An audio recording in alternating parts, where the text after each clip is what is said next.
Coach, any additional sort of emotions when you were getting ready to play Arizona for you, or at least the team's a little bit different? What about you?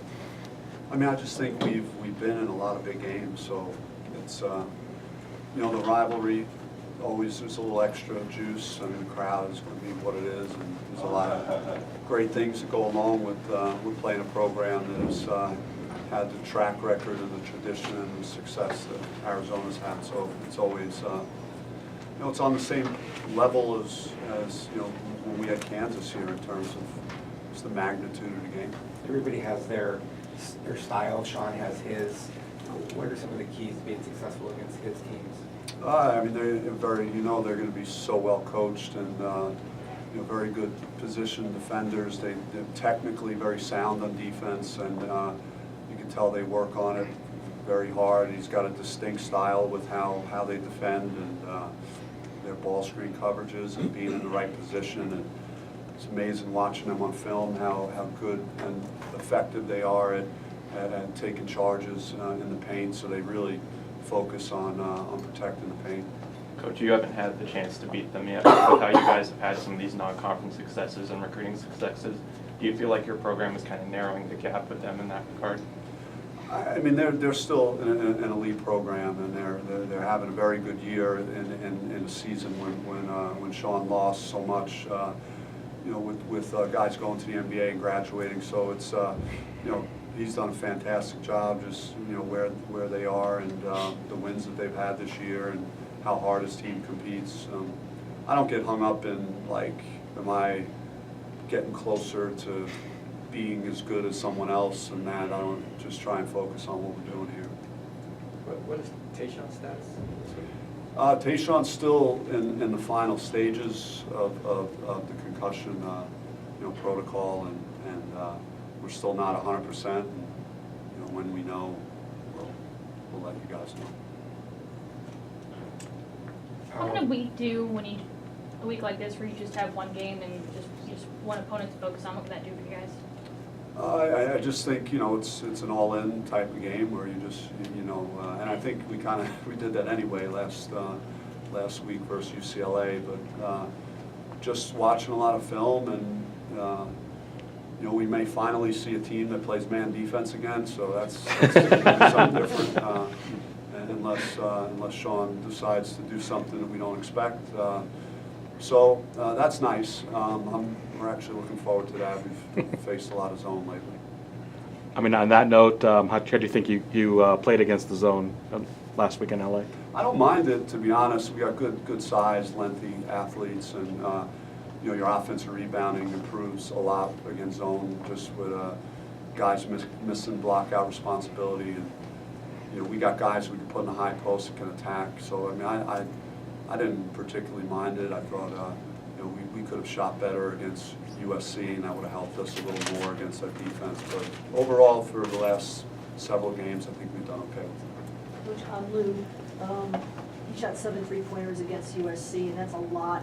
And he's your lowest percentage 3-point shooter.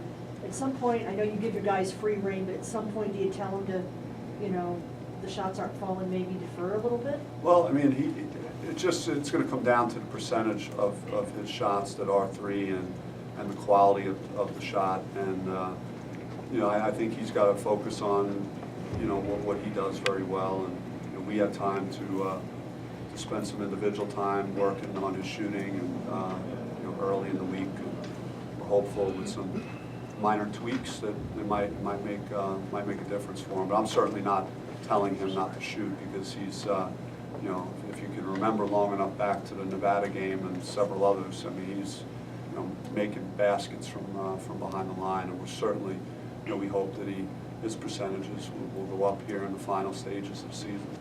Remy's had some really good stretches in recent weeks.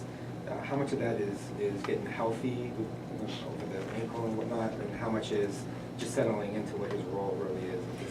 I think it's a little bit of both, and he's really, you know, he's got great pop in his legs. Again, you know, he's having dunks in practice again. He had a great dunk at UCLA, and then so the physical part is when, and just again understanding what we need out of him, and his defense on the ball, and and then getting guys involved. He's been his playmaking has been outstanding, and then he's also finding his opportunities on offense to help us score, because we definitely need his scoring punch. What have you thought? You went to Elias because you were a man down, but did he earn himself maybe some extra opportunities here coming up? Yeah, I mean, it's gonna depend on the game and the situation. He's done a great job of just staying ready. It's not easy to play that many games without playing, and I'm not sure if he knew he was going to get his number called. And he had the one turnover, but right away he didn't allow that to affect him. He made a big three for us, and yeah, I mean, I'm gaining more confidence, but I think even more just how he's been practicing the last couple of weeks for me to even go to him. It's a testament to how well he's been doing on the practice floor.